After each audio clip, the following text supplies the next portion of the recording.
For award-winning singer-songwriter Don Amero, the journey to success has been a long one. Growing up in North Winnipeg wasn't easy. The North End is known as one of the tougher neighborhoods, maybe in Canada.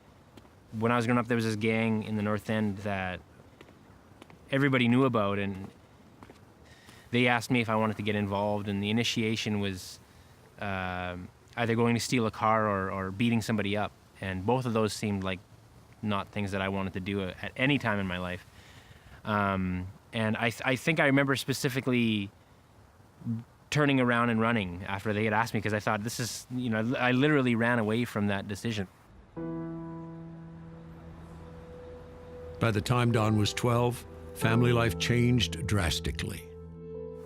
And the night that my parents had decided that they were splitting, my dad sat us all down and said, this is the situation. And it was, we were all sitting around the table crying, and I've always admired my dad for that, because it made me think that he treated us all like men. Even though we were kids, I guess what had happened is my dad went to see my mom because she hadn't been home at the time when he expected her. And when he went to see my mom was sitting there with somebody else, another man. I think the words that I understand my dad used was, if this is going to happen, then we might as well all be dead, or something to that effect. And I think my mom took that as a bit of a threat, and so she pressed charges against my dad. The police came and knocked on the door and took my dad away. And the next morning we woke up and my mom was there with this new guy. I was completely afraid and I had no idea. And I felt like from 12 on, I kind of feel like that's where I really learned how to start being an independent person, and realized that I couldn't rely as heavily on my parents as I used to. My perspective of my mom has changed, and of their relationship. She just thought, this is not the life I envisioned for myself. I'm not necessarily in love. I've got 4 kids and I love them, but I've got the rest of my life that I want to be happy and enjoy, and I just don't think that they were happy. And I've taken a long time to grow to understand both sides of it. And now my relationship is great with both of them. Despite his family situation, Don excelled in school and became a promising athlete.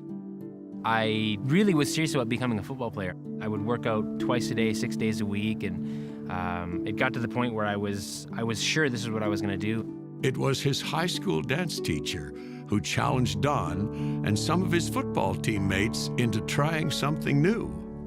I decided that he needed to be on the dance team. So I encouraged him to participate by, if he could do more one-arm push-ups than I could, then he didn't have to be on the dance program. But if I could do more, then he had to at least try.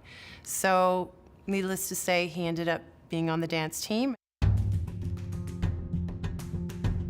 We ended up doing some things that nobody thought that a bunch of jocks would do, and it was such an amazing experience over 2 years that she taught us dance and hip hop. She was one of the few teachers that I felt really did truly care about us and was passionate about us succeeding in life, because she knew a lot of us come from that situation where statistically most of us weren't going to make it in life, and we're going to struggle and fail. Don's spiritual search began in his late teens. I remember one day my brothers and his friends were over, and they were drinking and partying, and something just took over me, and I just felt like this is not what I want for me. It's not what I want for my family. I don't want to fall into the trap of alcoholism and things that have affected my family. And I remember walking to the river, and I fell to my knees and I prayed, and I just asked God to change my life. I can't say it's been entirely easy, but I think that every day that I've walked with God since, and I know that He sees me through the good times and the bad times.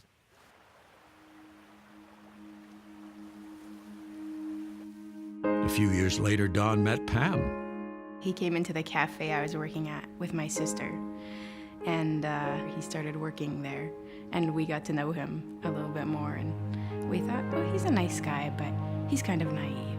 her and her sister worked together as a team and hated me together. And I remember one particular day, I went to the boss and I said, I can't work with these two. It's like a force. And unfortunately, I got her sister fired. I remember going into work one day and I didn't want to quit the job, but I couldn't stand working with this girl. And I remember praying. I just said, God, something has to change today. Because I went into work, and I kid you not, she was different. Or I can't say she was different, something was different. Soon their friendship blossomed into something more. On his breaks, he'd sit down and have his lunch and pick up the guitar and play a song or something. And I was like, that's pretty good. He's pretty good looking. Who's this guy I'm working with? And I was trying to set her up with a friend of mine, and my friend said, well, you're single. Why are you trying to set me up with her if you won't go with her? Like, kind of like well, if she's not good enough for you, why is she good enough for me? And I kind of thought, well, yeah, hold that thought. And and I remember we ended up going to Grand Beach and hanging out. Within a year, Don and Pam were married. In spite of the challenges that many couples face in the first years together, they've grown even closer. She knows me sometimes better than I know myself. And I think that's the key to a good relationship, is somebody that, having somebody that knows you and knows some ways how to make better decisions than you do. And she really does.